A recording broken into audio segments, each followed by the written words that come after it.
Hello and welcome. I'm Jim from Jim Flicks, the Everyday Cinephile, and this is my review for the Chronology of Water, directed by Kristen Stewart, 2026. I watched this film last night on BFI Player, so I know that it's available there. Depending on where you are in the world, Google it, you'll find it. The first thing to say, pleasantly surprised. This is Kristen Stewart's directorial debut. Yes, she is the one from Twilight and a few other films. Not necessarily the most popular actress in the world, gets a little bit of stick for Twilight, along with a few other performances. I've never had a problem with her. I've seen her in a couple of things where I did like her, thought she was good, but in terms of directing, I think she's found her calling, potentially, based on this debut. It is bold. It's definitely got a vision. It's got a distinct vision. It's got a distinct style. She's thrown everything but the kitchen sink at this one. And I think, in my opinion, it's paid off. It's very strong. So starting with the look of the film and the vibe and what have you, filmed on 16mm, so it looks really good, grainy. The colours are somewhat subdued but still have that kind of richness you get with film.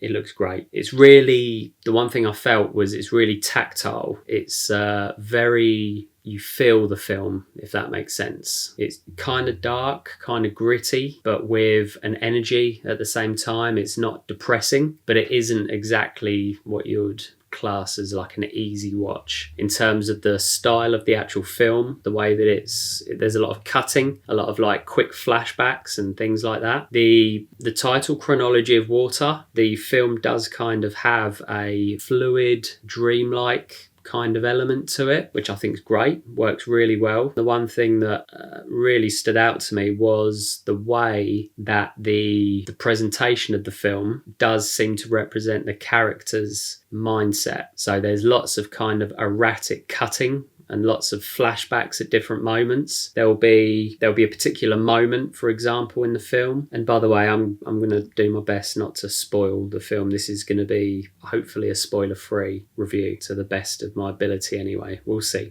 how we go. So, like I was saying, there's moments of the film where something will happen to the character, played incredibly by Imogen Poot, who is insanely good, ridiculously good. But there'll be moments where something will happen and there'll be just like a flashback or a series of quick flashes where you'll kind of see or experience something from her past. It won't be altogether clear necessarily what it was, but it was heavily suggestive. And I think that was something else that I thought was great about the film, is that it really does tell a story visually.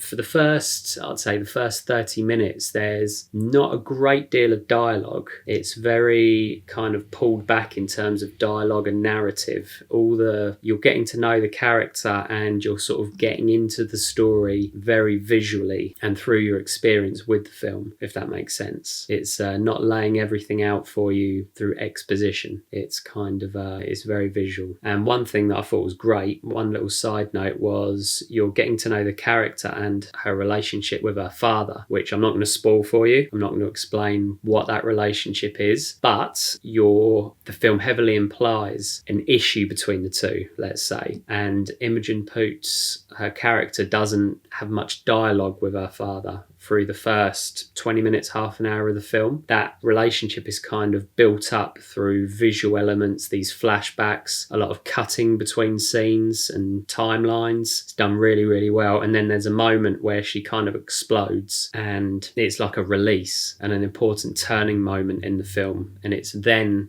followed on. There's a scene afterwards that follows on from that where I don't think this is necessarily a spoiler, but she's kind of intimate with herself, and that almost mirrors the explosion from the previous scene where she explodes her father. I didn't necessarily explain that very well, but watch it. That's one thing I would say, is this film definitely worth your time. It's different, but it does have some strong influences, I think. I can see a little bit of Terrence Malick in there, in some of the stylings of the film, the cinematography and the way that it's presented. Also, potentially a little bit of Dardenne Brothers in the way that the camera is quite close, it's in your face, it's handheld. It's very abrasive, the film. It's quite rough going. It's definitely not an easy watch. It's I'd say the first 40 minutes, potentially the first hour is quite tough going. I think that really works for the film. The film makes you feel like you're as frustrated as the character is. You just want to kind of break through into more of a conventional film so you can sort of settle in and be a bit more comfortable and relaxed. And that's exactly what Imogen Poot's character is kind of going through. She's having a real tumultuous time, very confusing, a lot of different things happening to her as she's,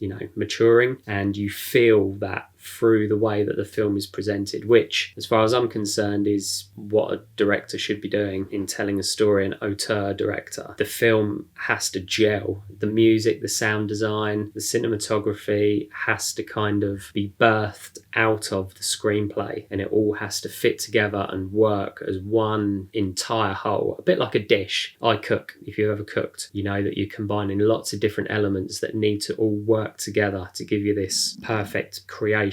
So, without rambling on too much, as you can imagine, I really liked the film. Not necessarily my favourite film of all time by any means, but particularly as a debut, I think she did a great job. I'm impressed. I liked it. So, I'm going to give this film a solid 7.3 out of 10. I'm going to watch it again. That rating may change, but as it stands, I'm going 7.3. Well done. Look forward to seeing your next project. Is this film worthy of your time? Yes, absolutely. It is definitely worth the watch. It's not going to be for everybody. A lot of people will find this very hard work. A lot of people potentially will see it as kind of a bit arty, a little bit, dare I say it, pretentious, a little bit indulgent. But for me, it worked really well. It was great. Comment down below with your thoughts on the film, with your thoughts on Kristen Stewart, with any thoughts you have. I'll be glad to hear from you. Subscribe below, give the video a like, and I will see you in the next one.